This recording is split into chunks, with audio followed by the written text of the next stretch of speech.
100 வருஷத்துக்கு அப்புறம் மறுபடியும் கண்டுபிடிக்கப்பட்ட இமாலயன் வெல்வெட் வார்ம் பற்றி இந்த வீடியோவில் பார்க்கலாம். Welcome to Mithul facts. வாங்க வீடியோக்குள்ளே போகலாம். ஃபஸ்ட்டு வெல்வெட் வார்ம்னா என்னன்னு பார்க்கலாம். இந்த வெல்வெட் வார்ம்ஸ் பார்க்குறதுக்கு ஒரு கேட்டர்பில்லர், ஒரு மண்புழு, அப்புறமா ஸ்லக், இது மூணுமே சேர்ந்துருக்கிற மாதிரி இருக்கும். அது மட்டும் இல்லாமல் இதுக்கு நிறைய கால்களும் இருக்கும். இது எல்லாமே இன்வெர்டபிரேட் அனிமல்ஸ், அதாவது இதுக்கு முதுகெலும்பு கிடையாது. இது பார்க்குறதுக்கு ஏன் இந்த மாதிரி வெல்வெட் கலரில் இருக்குன்னா, இது மேலே இருக்க ஒரு ப்ரொடெக்டிவ் லேயரான கிட்டின் கலர் தான் இது. இந்த வார்ம்ஸ் அதோட சாப்பாட்டுக்காக சின்ன சின்ன பூச்சிகளை பிடிச்சி சாப்பிடும். அது எப்படி சாப்பிடும்னா, அதோட டென்டகல்ஸ்ல இருந்து கம்மு மாதிரியான சப்ஸ்டன்ஸ் அது மேலே ஸ்ப்ரே பண்ணும். அந்த கம்மு மாதிரியான சப்ஸ்டன்ஸ்ல அந்த பூச்சி மாட்டிக்கும்.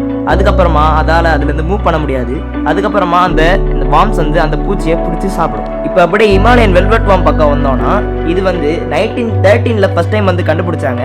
அதுக்கப்புறமா இதை யாருமே பார்க்க கிடையாது. இது 100 வருஷமா யார் கண்ணுலையுமே படாததுனால சயின்டிஸ்ட் எல்லாம் இதை எக்ஸ்டிங்க்ட் ஆயிடுச்சுன்னு நினைச்சாங்க.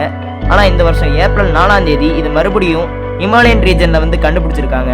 இது இன்னும் எக்ஸ்டிங்க்ட் ஆகலை, உயிரோட தான் இருக்குன்னு சயின்டிஸ்ட் கன்ஃபார்ம் பண்ணியிருக்காங்க. தேங்க்யூ ஃபார் வாட்சிங். Bye bye.